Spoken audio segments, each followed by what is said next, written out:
Fala galera, professor Diego Vaz na área. Professor, mas por que o senhor está nesse vídeo? Cara, porque eu quero te ensinar hoje sobre relações ecológicas interespecíficas desarmônicas, aquelas que um dos indivíduos ou os dois indivíduos podem sair prejudicados da relação.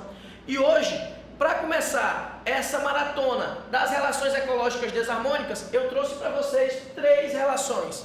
A primeira delas é a predação. Professor, mas primeiro me dê uma relembrada sobre o que é uma relação ecológica. Cara, toda e qualquer interação dos indivíduos no ambiente é uma relação ecológica.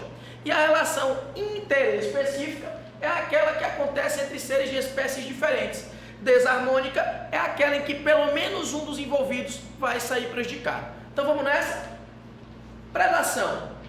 Um animal, o predador, vai atacar e se alimentar de outro animal. Na maioria das vezes matando esse animal para que ele sirva de alimento para ele. Até porque, professor, ele pode comer só uma parte do outro animal? Sim, mas geralmente a lesão é tão grande que a presa, que foi o animal que foi capturado, vai acabar morrendo. Então, é uma relação de captura onde o predador captura a presa para servir de alimento para ele. É uma relação bem simples. Professor, criaram na minha cabeça que um predador tem que ser feroz, tem que ser voraz. Ei, calma aí. Qualquer animal, seja ele de grande ou pequeno porte, se alimentando de outro animal, que seja de espécie diferente da dele, é um predador. Não precisa ser feroz e passar no filme. Beleza? Tranquilo? Olha pra mim aqui, ó. Exemplo, onça e capivara. A onça foi lá, atacou a capivara e se alimentou dela. A onça é o predador, a capivara é a presa. Mas eu tenho exemplos em pequena escala. Por exemplo, um sapo que comeu uma mosca. Aquele sapo foi o predador da mosca. Então, para ser predador, não precisa ser uma onça, um leão, um tubarão. Não é necessário. Esses caras são predadores? Sim. Mas animais de pequeno porte, que se alimentam de animais de porte menor ainda do que o deles, também são predadores. Por quê? Porque a predação ou predatismo é a relação em que o animal se alimenta de outro de espécie diferente da sua. Beleza? O que acontece aqui? Essa relação é uma relação mais, menos. Como assim, professor? Um dos indivíduos ganhou alimento e o outro perdeu a vida. Então é uma relação desarmônica, mais, menos. Houve prejuízo para algum dos envolvidos? Sim. Para quem? Para a presa. Beleza? Predação ou predativo. A segunda relação que eu trago para vocês hoje é a relação de herbivorismo ou herbivoria, que vai acontecer quando o animal se alimenta de um vegetal ou de parte dele. Agora olha para mim. Aqui no predatismo, a presa geralmente morre. Aqui no herbivorismo, a planta que forneceu o alimento para aquele animal pode continuar viva. Por quê? Porque eu tenho como comer uma parte da planta, como por exemplo o fruto, Eu tenho como comer aquele fruto sem matar a planta. Então no herbivorismo não é necessário que a planta morra para servir de alimento para aquele animal. Tá bom? Beleza. Então o herbivorismo caracteriza o animal como herbívoro. Agora olha para mim. Quem é que pratica herbivorismo? Quando o animal está praticando herbivorismo, pessoal, ele ocupa o papel em uma cadeia ou teia alimentar de consumidor primário.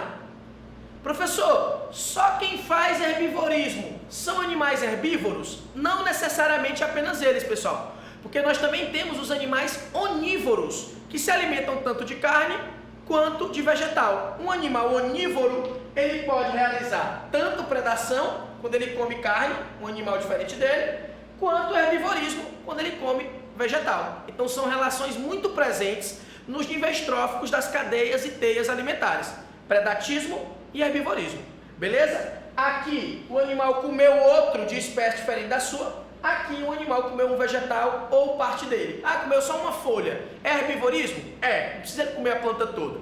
Tranquilo? Quem ganhou? O animal ganhou o alimento. Quem perdeu? A planta, que perdeu uma parte do seu corpo para que servisse de alimento para aquele animal. Agora olha para mim.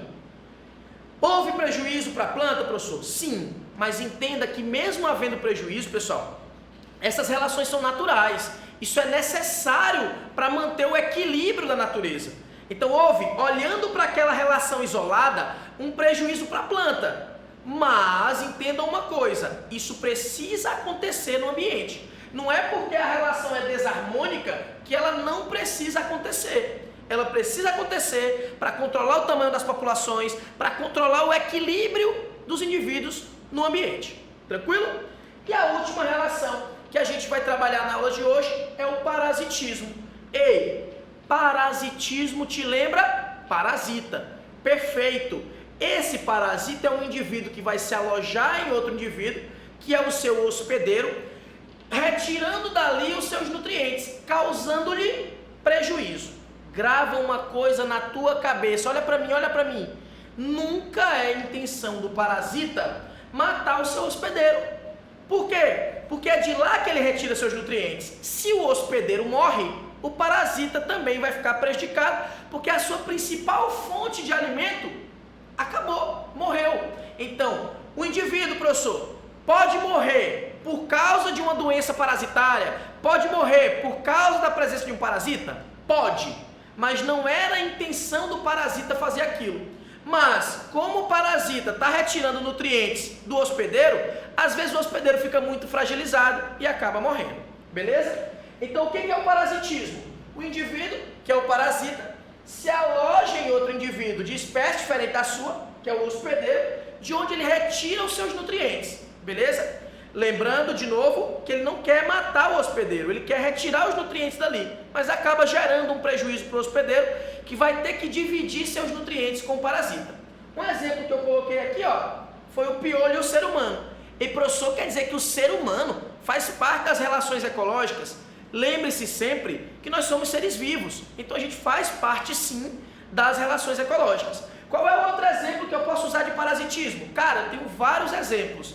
As verminoses em humanos e em outros animais, algumas plantas trepadeiras que sugam a seiva de plantas maiores, né? Quanto à localização desse parasita no seu hospedeiro, eu posso ter um parasita externo, um ectoparasita, no caso do piolho eu tenho um ectoparasita, mas eu posso ter um parasita interno, né? Por exemplo, um verme, vamos ver aí a lombriga que causa em ti a Ascaris lumbricoides, que é a lombriga que causa em ti uma doença chamada de ascaridíase, né?